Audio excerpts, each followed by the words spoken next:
एक टॉपिक आता है एटॉमिक मास, यानी अगर कोई कहे कि कार्बन का एटॉमिक मास 12 ग्राम है, इसका मतलब क्या है कि कार्बन के कितने एटम का मास ये 12 ग्राम होगा।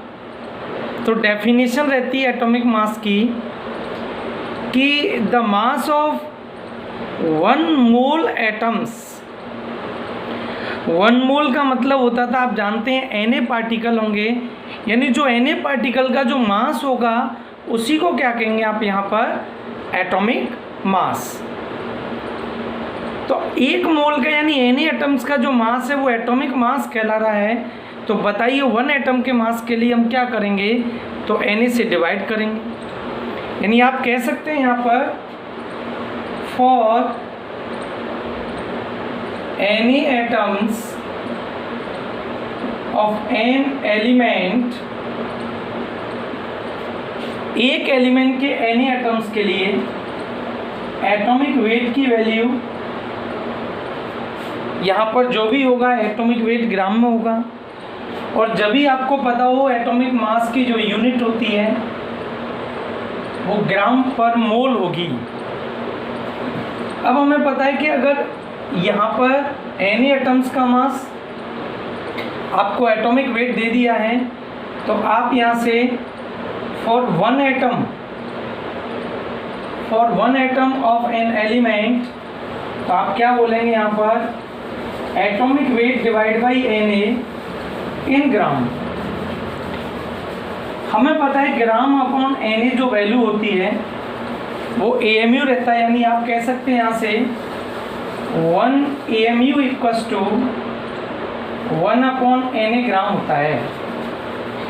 यानी अगर आप Na की वैल्यू पुट करें 6.023 इंटू 10⁻23, उस केस में आपको यहाँ से वैल्यू अचीव होगी 1.67 इंटू 10⁻24। यानी इस वैल्यू को आप यहाँ पर 1 AMU के इक्वल रख सकते हैं। तो ग्राम अपॉन Na को रिप्लेस किया हमने AMU से, यानी ये वैल्यू निकल के आएगी एटॉमिक वेट इन AMU। या कंक्लूजन क्या रहा कि अगर एटॉमिक वेट की वैल्यू के साथ यूनिट आपको ग्राम दिया हो तो इसका मतलब है this is mass of 1 mole atoms, that means Na atoms.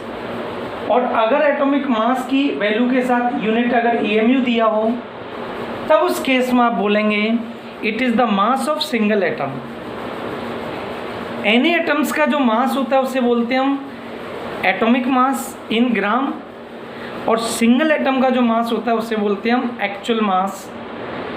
एक एग्जांपल देते हैं, मैंने फॉर नाइट्रोजन दिया आपको, और नाइट्रोजन के लिए एक का है आपको 14 ग्राम और एक दिया है 14 AMU।